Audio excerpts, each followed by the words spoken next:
Right now টলিগঞ্জের দর্শকপ্রিয় তারকাদের মধ্যে অন্যতম নুসরাত জাহান।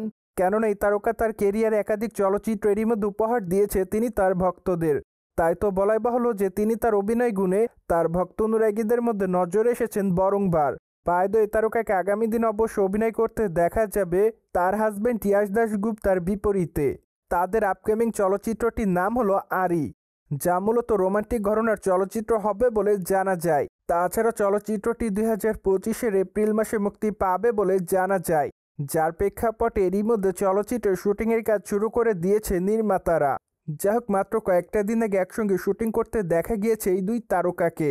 তাই তো বলাই বাহুল্য যে আপাতত এই দুই তারকা তারা তাদের আপকামিং চলচ্চিত্রের শুটিংয়ের কাজ নিয়ে ব্যস্ততার মধ্যে রয়েছে, যার প্রেক্ষাপটে সম্প্রতি তারা তাদের ইনস্টাগ্রাম হ্যান্ডেলে বেশ কিছু ছবি আপলোড করেছে। তাছাড়া নুসরাত জাহানের প্রকাশ করা ছবিতে দেখা যায় তার সঙ্গে তার হাজবেন্ডকে, যার প্রেক্ষাপটে বলা যায় যে বছরের শুরুতেই হাসি মুখে ক্যামেরার সামনে ধরা দেয় এই দুই তারকা। তাছাড়া সেখানে নুসরাত জাহানকে দেখতে বেশ সাদামাটাই লাগছিল, তাই তো তিনি দর্শকদের কাছে এবার বিতর্কের শিকার হয়নি। পাশাপাশি ইয়াশ দাশগুপ্তাকে দেখা যায় সাদা কালারের শার্টে, যদিও তার লুকে তেমন কোনো পরিবর্তন দেখা যায়নি প্রকাশিত ছবিতে।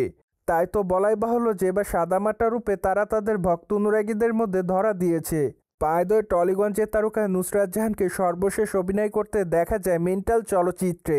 চলচ্চিত্রটিতে তার বিপরীতে অভিনয় করতে দেখা গিয়েছে ইয়াশ দাশগুপ্তাকে। তাছাড়া সেখানে তাদের অভিনয় তাদের ভক্ত অনুরাগীদের কাছে ব্যাপক আকারে নজর কাড়ে, যার প্রেক্ষাপটে তারা তাদের চরিত্রটির জন্য তাদের ভক্তদের মধ্যে নজরে এসেছিলেন। মোরওভার প্রায় অনেকদিন আগে এই দুই তারকা আরেকটি চলচ্চিত্রের শুটিংয়ের কাজ শেষ করেছেন বলে জানা যায়।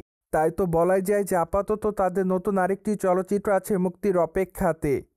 সোভিয়েট জেনে তো নিলেন, সম্প্রতি নতুন বছর উপলক্ষে সাদামাটাভাবে দেখা যায় টলিগঞ্জের তারকা নুসরাত জাহানকে। ফলে বিষয়টি নিয়ে আপনাদের মধ্যে কোনো মতামত থাকলে কমেন্ট বক্সে জানাতে ভুলবেন না। Subscribe our channel for more update.